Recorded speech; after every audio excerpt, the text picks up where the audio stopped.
Well, let's see here. It's who cares what fucking day it is? But so people want to tell what day it is. Why don't you go look at the metadata?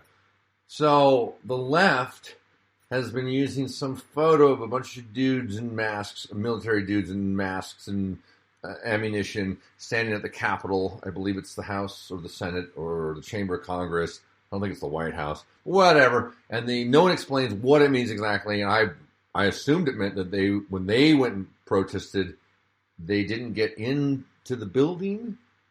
They were peaceful protesters. They didn't riot. It's really hard to tell what it means. And you're telling me it means something about white fucking privilege.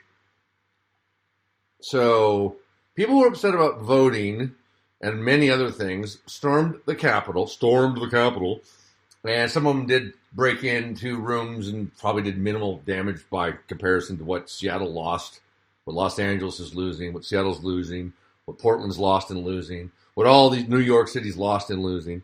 So yeah, it's against the law, probably, to do what we call vandalism, destruction of property, taking what isn't yours. And that's happened throughout a couple other events that have gone on for months and months and months with no one in sight. Lockdown only compounded the George Floyd reaction for being pent up for so long. And so what these people are criminals. Trump's a criminal. He should be prosecuted. But I don't recall anyone saying anything about Mayor Durkin.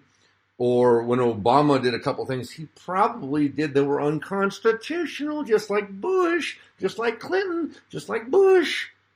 This has been going on for a while. The internet has made it easier for us to track these fuckers, to pay attention, to hold them accountable. I can think of a Tulsi Gabbard right now. I guess she's no longer a congressman. She decided not to keep running. But up to a couple days ago, she was one of the best on the left. Dennis Kucinich might have been in another one. Rand Paul now and Ron Paul.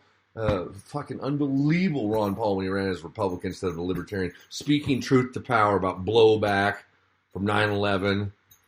Rudy Giuliani didn't seem to have a fucking clue what he was talking about. Meanwhile, Building 7 that Giuliani was in was somehow moved that morning or the night before to another location where all of them were safe and toasty warm. And we want to blame a Republican or a Democrat. It's called blame the Leviathan. Blame fucking groupthink and non-critical thinking. And left and right politics are fucking out the window anymore. I mean, really? Do you know where you stand on anything anymore with a party? Republicans, I kind of think they say where they almost stand, but then they don't do it. And Democrats don't even say where they stand anymore.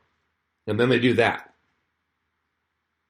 So what the fuck about white privilege again? When you get pulled over and you unbutton a button on your blouse and you don't get a ticket, is that white privilege? Is that breast privilege? Is that female privilege? What is that?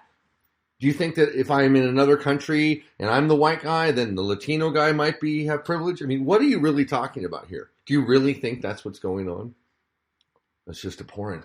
But at any rate, if you like the facts, press the star key. Shows are at 9/11. Tip the band and the bartender. Good night.